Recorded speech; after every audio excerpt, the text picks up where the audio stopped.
नमस्कार, मैं हूं दीपाली राणा। आप देख रहे हैं सीएनबीसी आवाज स्पेशल शुभ निवेश। बाजार नए संवत को लेकर पूरे जोश में है। मार्केट में दिवाली से पहले धूम धड़ाके की शुरुआत हो चुकी है।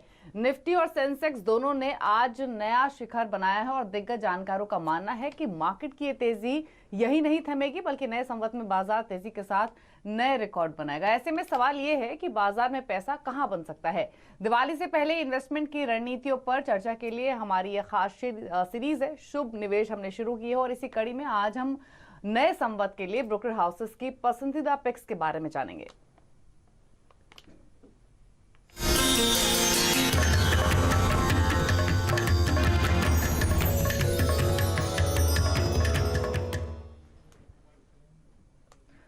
और आज ब्रोकरेज पिक्स के तौर पर आईडीबीआई कैपिटल के मेहमान हमारे साथ मौजूद रहेंगे। सुदीप आनंद हमारे साथ मौजूद हैं और उर्मिल शाह भी मौजूद रहेंगे, जो आपको बताएंगे कि इस दिवाली किन स्टॉक्स में आप पैसा लगाकर अपनी अगली दिवाली को शुभ बनाने की तैयारी कर सकते हैं। शुक्रिया आप दोनों का ही इस शो में। लेकिन सबसे पहले तो सुदीप जी, काफी टर्बुलेंस हमने मार्केट में देखी, काफी उथल पुथल देखी, लेकिन फाइनली दिवाली हफ्ते की शुरुआत और इतनी शानदार शुरुआत के रिकॉर्ड स्तरों पर भारतीय बाजार ट्रेड हो रहे हैं। तो पहले तो ये जानना चाहेंगे कि जो ये रिकॉर्ड बने हैं आज, ये क्या सिर्फ शुरुआत है और मूड मोमेंटम ऐसा ही टिकता हुआ दिख रहा है आगे जाते हुए भी? धन्यवाद। सबसे पहले आप सबों को और आपके सभी दर्शकों को दिवाली की बहुत बहुत शुभकामनाएं। एंड अगर आप मार्केट की बात करें तो एक्चुअली तीन मेजर पिलर है जो मार्केट को ड्राइव कर रही है। पहली तो ये कि ह्यूज लिक्विडिटी, जितने भी यूरोपियन कंट्री या फिर यूएस में जितने भी मनी प्रिंट हुए हैं उसका सीधा असर आपको इमर्जिंग कंट्रीज के मार्केट में देखने को मिला है।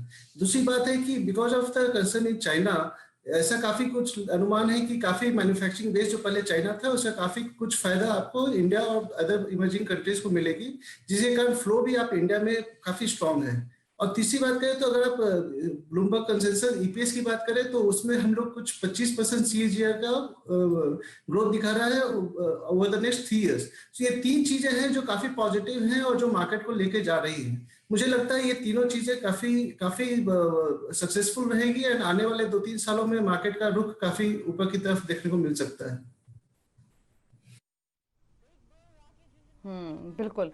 तो सुदीप जी, ऐसे में दिग्गजों पर ही फोकस रहेगा आपका, या फिर लगता है कि मिड कैप्स में जो हमने रौनक देखी है वो भी बरकरार रहेगी आगे जाते हुए? मेरे हिसाब से नियर टर्म में दिग्गज जितने भी लार्ज कैप हैं वो शायद कुछ और परफॉर्म कर सकते हैं, बट आने वाले 3-4 सालों में मुझे लगता है जो मिड कैप्स हैं वो लार्ज कैप बनने की तैयारी में है और उनको पकड़ना काफी काफी अहम होगा अपने बहुत अच्छे रिटर्न के लिए। बिल्कुल। तो चलिए देरी नहीं करते हैं, क्योंकि हर कोई यही जानना चाहता है, जब बाजार स्पेशली रिकॉर्ड स्तरों पर ट्रेड कर रहे हो, दिवाली का माहौल हो, कि किन स्टॉक्स में पैसा लगाना चाहिए। उर्मिल शाह भी हमारे साथ मौजूद हैं। उर्मिल, आपसे शुरुआत करेंगे और पहले दो स्टॉक्स आपसे पूछना चाहेंगे।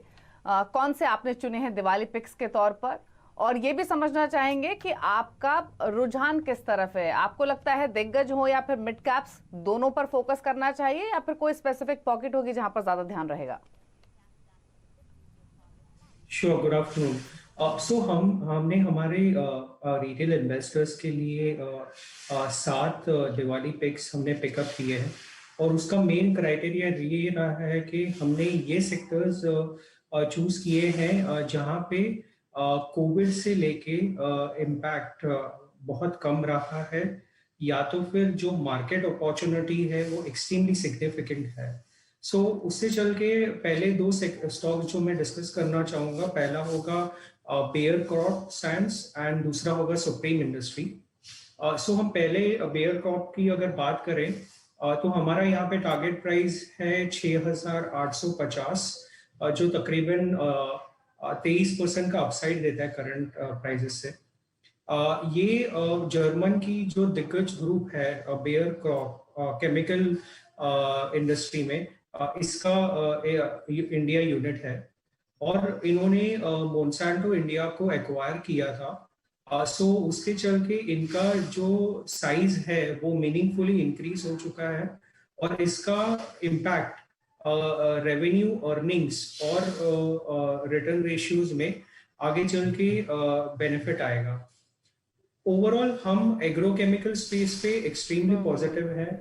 हमें लगता है कि जैसे अर्बनाइजेशन का मूवमेंट हो रहा है, एग्रोकेमिकल स्पेस का रिक्वायरमेंट प्रोडक्शन बढ़ाने के लिए बिल्कुल जरूरी रहेगा। इस साल इंडिया में across all reservoirs water levels काफी स्ट्रॉन्ग है, तो काफी अच्छा एग्रोकेमिकल स्पेस में तो इनफैक्ट अपॉर्चुनिटीज दिख ही रही हैं उर्मिल, और इसीलिए बहुत बेहतरीन स्टॉक आपने चुना है। तो 2 स्टॉक्स उर्मिल की ओर से बताए गए हैं, बेयर क्रॉप साइंस जहां पर आप खरीदारी कर सकते हैं, और दूसरा है सुप्रीम इंडस्ट्रीज, और यहाँ पर 1765 के टारगेट्स है। तो ये 2 पिक्स है। समय की कमी है इसलिए क्विकली सुदीप जी के पास भी चलते हैं। सुदीप, आप बताइए आपके पहले 2 शेयर्स कौन से हैं जो आपने दिवाली पिक्स के तौर पर चुने हैं? एलेंबिक फार्मा है जो कि लंबे अवधि के लिए अच्छे से निवेश कर सकते हैं। अगर कंपनी की बात करें तो वो उसका 42% बिजनेस आपका यूएस से आता है, जिसका हम लोग देखें कि लास्ट 5 सालों में कुछ 12% के औसत रेट से लोग ग्रो किए हैं। एंड कंपनी के पास कुछ 191 ANDA है, जिसमें कंपनी को उम्मीद है कि ये साल कुछ 15 से 20 अप्रूवल्स आ जाएंगे। सो ओवरऑल कंपनी की मार्जिन बढ़ रही है, डेट घट रही है, और उसमें अच्छे और रेवेन्यू ग्रोथ की एक्सपेक्टेशन है, जिसके कारण एलेंबिक फार्मा अच्छा लगता है। दूसरा नेस्ले लिमिटेड अच्छा लगता है। कंपनी बात है 75% बिजनेस आपका मिल्क प्रोडक्ट और मैगी से रिलेटेड है, जो कि कोविड से किसी को इम्पैक्ट नहीं हुआ है, जबकि इनको बेसिकली फायदा ही हुआ है। एंड उसकी बात करें तो कंपनी ने अभी लेटेस्ट कॉल में बताया कि जो उन्होंने 9 साल में इन्होंने कैपेक्स किया है, नगर वो 3 से 4 साल में करने वाले हैं, कुछ 2600 करोड़ रुपए इन्वेस्ट करने वाले हैं। तो मुझे लगता है कि ओवर द नेक्स्ट 3 सालों तक में मुझे 13 से 15% का एबिटा एंड पैट CAGR देखने को मिलेगा। और नेस्ले एक बहुत बेहतरीन कंपनी है जिसपे हम लोग खरीदारी की राय देते हैं। बिल्कुल। तो एलेंबिक फार्मा और नेस्ले, ये 2 स्टॉक्स बताए हैं सुदीप ने, जहां पर आप खरीदारी कर सकते हैं। 1360 के टारगेट्स एलेंबिक फार्मा में रहेंगे और नेस्ले में 20,820 के टारगेट्स होंगे। तो ये 4 पिक्स आपको मिली हैं सुदीप और उर्मिल की ओर से। शुक्रिया आप दोनों का ही दिवाली के मौके पर हमारे व्यूअर्स को बताने के लिए कि किन स्टॉक्स में पैसा लगा सकते हैं हमारे निवेशक। चलिए, इसी के साथ एक ब्रेक का भी वक्त हुआ है, क्योंकि जब हम वापस लौटेंगे तो KYC में आज हम बात करेंगे एफएल इंडिया की। एफएल इंडिया के CMD और CEO अनुज खन्ना सोहम हमारे साथ मौजूद रहेंगे। तो जल्द वापस आते हैं और बातचीत करेंगे एफएल इंडिया से।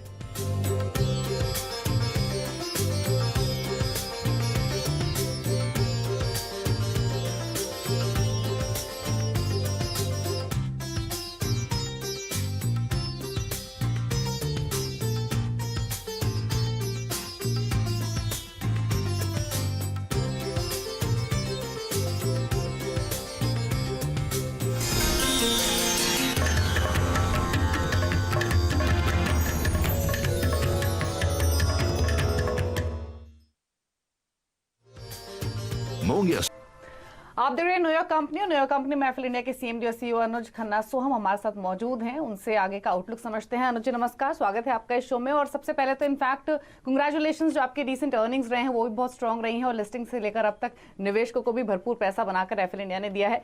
सबसे पहले तो यही समझना चाहेंगे, अगर रिसेंट क्वार्टर की अर्निंग्स देखें तो 70% से ज्यादा आपके प्रॉफिट्स बढ़े हैं, सेल्स में 50% से ज्यादा की ग्रोथ है।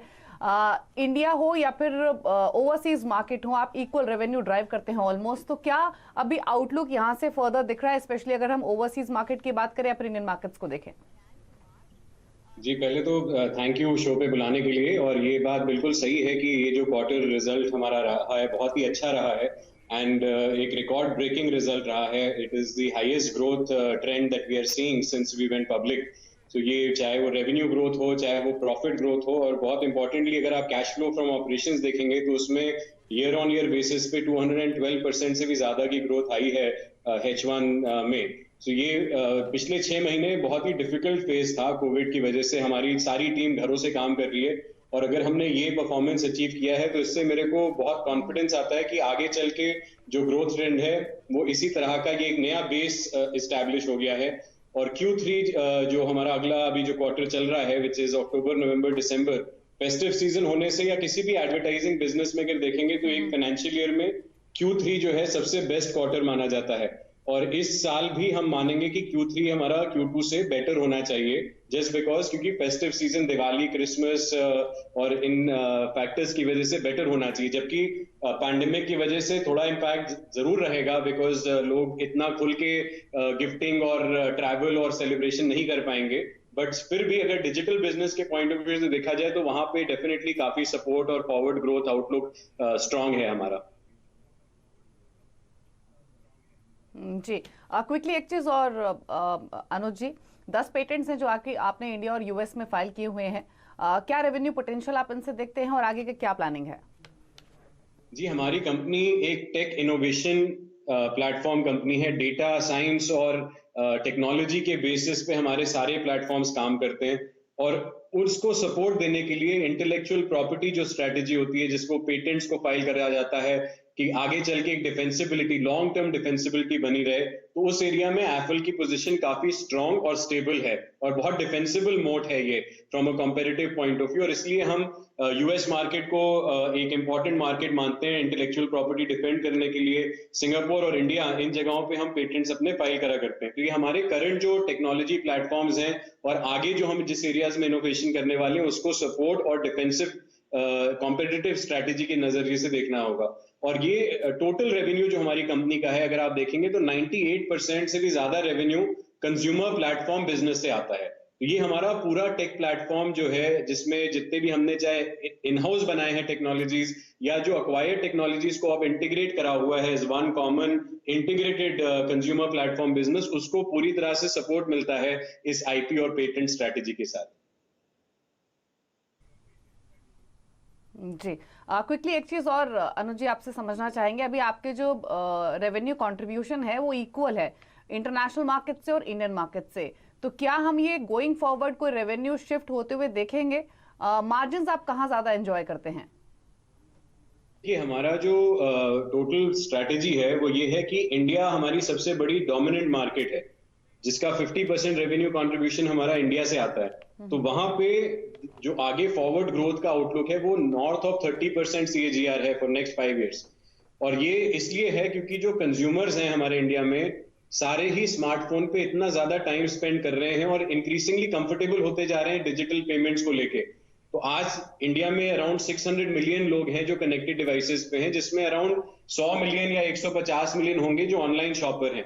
अगले 3 से 5 साल में ये माना जा सकता है कि इंडिया में ही 1 बिलियन से ज्यादा कनेक्टेड डिवाइसेस होंगे और शॉपर्स जो हैं 350 से 400 मिलियन के रेंज में ग्रो कर जाएंगे। तो ये बहुत ही एक कंसिस्टेंट ग्रोथ पैटर्न हमें इंडिया जो हमारी एंकरिंग मार्केट है वहां से मिलता है। इंटरनेशनल मार्केट्स में अभी हमारा बिजनेस 50% जो रेवेन्यू है इंटरनेशनल मार्केट से आता है, वहां पे ग्लोबल अपॉर्चुनिटी है और हम अभी फोकस बनाया हुआ है हमने अपना साउथ ईस्ट एशिया में। जिस तरह से इंडिया में हम डोमिनेट कर रहे हैं, साउथ ईस्ट एशिया में कैसे डोमिनेट करा जाए, और उस पे हमारी स्ट्रैटेजी बहुत क्लियरली फोकस्ड है। और हमने अभी एशिया पैक रीजन में जैसे कोरिया, जापान और इस तरह की मार्केट्स या चाइना, उसमें भी एक छोटे स्तर पे एक एंट्री लेना शुरू कर दिया है। सो वी आर सीइंग कि इमर्जिंग मार्केट्स और कुछ एशियन मार्केट्स में हम कैसे अपना बिजनेस को और ज्यादा ग्रो कर पाए। सो लॉन्ग टर्म में अगर देखा जाए तो मेरा ख्याल है कि इंटरनेशनल बिजनेस जो है ज्यादा ग्रो करेगा over a period of 5 years. But अगर अगले 1-2 साल का बैलेंस देखेंगे तो इंडिया और इंटरनेशनल दोनों 50-50% के बैलेंस में चलने चाहिए अभी 1 साल और। जी, चलिए शुक्रिया अनुज जी बातचीत करने के लिए और आगे की स्ट्रैटेजीज बताने के लिए। और एफएल इंडिया आप देखिए मार्च में 950 के आसपास का लो इसने टच किया था, वहां से क्या शानदार मूव स्टॉक में आया है और अब ऑलमोस्ट 52 वीक हाइस के नजदीक ही ट्रेड कर रहा है। चलिए इसी के साथ न्यूयॉर्क कंपनी में तो इतना ही, लेकिन बाजार में रिकॉर्ड तेजी, दिवाली के हफ्ते की शुरुआत दमदार हुई है, यानी नए तेवर और नए कलेवर में तो मार्केट्स हैं ही, और ब्रेक के उस पार भी कमाई का अड्डा यानी मार्केट क्लोजिंग स्ट्रैटेजी आप देखेंगे, और कमाई का अड्डा भी नए तेवर और नए कलेवर में आज से आपके लिए पेश होगा। तो एक छोटे से ब्रेक के बाद देखिए कमाई का अड्डा हेमंत और वीरेंद्र के साथ। नमस्कार।